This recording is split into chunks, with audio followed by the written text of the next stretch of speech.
छत्रपती शिवराय हेच आमचे आदर्श। ऐतिहासिक चिरनेर नगरीत शिवव्याख्याते श्री प्रमोद काटे यांचा घुमला शिवगर्जनेचा नाद। चिरनेर येथील अभिनव सामाजिक सांस्कृतिक कला क्रीडा मंडळाच्या 33व्या नवरात्रोत्सवात छत्रपती शिवराय समजून घेताना या विषयावरील व्याख्यान सोमवार दिनांक 7 ऑक्टोबर रोजी चिरनेर येथील श्रीराम मंदिर येथे मोठ्या उत्साहात जल्लोषात आणि शिवमय वातावरणात संपन्न झाले। आपल्या देशाला खूप मोठी परंपरा संस्कृती आहे। इंग्रजांच्या मानसिक गुलामगिरीतून बाहेर यावं लागेल हे सांगताना मुंबई ही इंग्रजांनी वसवली नसून ती येथील स्थानिकांची आहे। तसेच रामायण काळात लक्ष्मणाने बाण मारून मुंबई येथे बाणगंगा उभारले असल्याचे सांगितले। मुंबईमधील भाऊचा धक्का उरणमधील लक्ष्मण हरी चंदेरी यांनी बांधल्याचे सांगितले। अशा प्रकारे विविध घटनांचा उल्लेख केला। काशी येथे काशी विश्वेश्वर मंदिर आणि अयोध्येत श्रीराम मंदिर व्हावे खुद्द हिंदवी स्वराज्याचे छत्रपती रयतेचे राजे शिवाजी महाराज यांची इच्छा होती। छत्रपती शिवाजी महाराज यांची प्रेरणा घेऊन स्वातंत्र्याचा लढा लढला गेला। पुण्यश्लोक अहिल्यादेवी होळकर यांनी अनेक मंदिरे उभारली। आदर्श घ्यायचा असेल तर छत्रपती शिवाजी महाराज, स्वामी विवेकानंद, महात्मा फुले, लोकमान्य टिळक, स्वातंत्र्यवीर सावरकर यांचा घ्यावा असेही त्यांनी सांगितले। छत्रपती शिवाजी महाराज यांच्या काळात बांधकाम किती चांगले होते यासाठी त्यांनी रायगड आणि इतर किल्ल्यांचे उदाहरण दिले। हिरोजी इंदुलकर यांच्या रायगड बांधणीचे कौतुकी घराघरात छत्रपती शिवाजी महाराज जन्माला यावे ही सर्वांची इच्छा आहे। चिरनेर ही ऐतिहासिक भूमी आहे। भारतीय स्वातंत्र्यामधील चिरनेर जंगल सत्याग्रह हा एक सुवर्ण क्षण आहे आणि तो कधीही विसरता येणार नाही असे सांगून हिंदुत्व हेच राष्ट्रीयत्व असल्याचे त्यांनी अधोरेखित केले।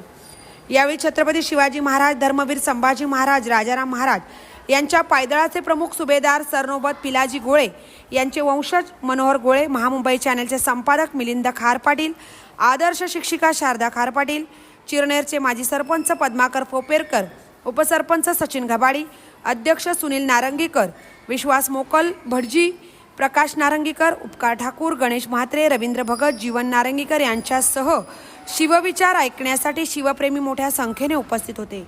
कार्यक्रमाचे सुरेख सूत्रसंचलन राजेंद्र भगत यांनी केले। छत्रपती शिवाजी महाराज की जय, धर्मवीर संभाजी महाराज की जय, जय भवानी, जय शिवराय, वंदे मातरम या घोषणांनी ऐतिहासिक चिरनेर नगरी दुमदुमून गेली होती। काय करावं लागेल माहितीये? माझ्या घरातला मला माहिती आहे की माझ्या घरातल्या पूर्वजांनी काम केलेलं आहे, त्यामुळे आज मी आनंदाने जगतोय, त्याचमुळे मी नवरात्र साजरा करतोय, त्याचमुळे मी काशीला जातोय, त्याचमुळे मी पंढरीला जातोय। ज्या संत तुकाराम महाराजांनी, ज्या ज्ञानेश्वर महाराजांनी ही परंपरा चालू केले त्या वंशावळीतले तुम्ही आणि मी सर्वजण आहोत। काही लोकांनी भगवा झेंडा घेऊन वारीला गेले असतील तर काही जणांनी दांडे घेऊन, तलवारी घेऊन तीच तलवार दुसऱ्याच्या अंगावर बसवली असेल। याचा अर्थ वारीला जाणारा, भगवा झेंडा घेऊन जाणारा माणूस सुद्धा तेवढाच वीर होता। त्यामुळे त्यांनी आपलं हिंदुत्व, आपलं राष्ट्रीयत्व जपण्याचं काम केलं। मात्र तुम्ही आणि मी कुठल्या तरी त्या चौकडीमध्ये, त्या छोट्या छोट्या दोडाच वीर होता, त्यामुळे त्यांनी आपलं हिंदुत्व, आपलं राष्ट्रीयत्व जपण्याचं काम केलं। मात्र तुम्ही आणि मी कुठल्या तरी त्या चौकडीमध्ये, त्या छोट्या छोट्या बिंदूंमध्ये अडकून पडतोय। तुम्हाला आणि मला त्या बिंदू फोडाव्या लागतील। तुमच्या आणि माझ्या मुलांना राष्ट्र म्हणून जगायला शिकवलं पाहिजे। ज्या दिवशी तुम्ही आणि राष्ट्र म्हणून जगायला शिकू ना, त्या दिवशी मला असं वाटतं आपल्या प्रत्येकाच्या घरात छत्रपती शिवाजी महाराजच जन्माला येणार। लक्ष्मणाने बाण मारला, तुम्हाला माहिती आहे, या बाजूला समुद्र आहे आणि ह्या बाजूला गोड पाणी आहे।